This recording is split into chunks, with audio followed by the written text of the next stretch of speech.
به نظر می رسد مخالفان طالبان رایزنی روی یک ایده نو را آغاز کردند، ایجاد حکومت در تبعید. عبدالرشید دوستم، رهبر جنبش ملی افغانستان که در نشست مجازی به مناسبت هفته شهید صحبت می کرد، گفت که عملی کردن این طرح به منابع مالی کلان نیاز ندارد. او تاکید کرد با این اقدام طالبان را متلاشی خواهند کرد.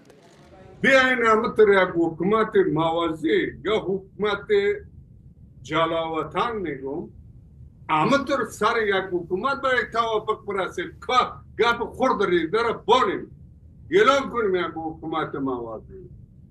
کی علاقمند باشه بگره رئیسی همه حکومت موازی شود یا جلاوطن. در این نشست محمد یونس قانونی، عضو شورای مقاومت برای نجات افغانستان، نیز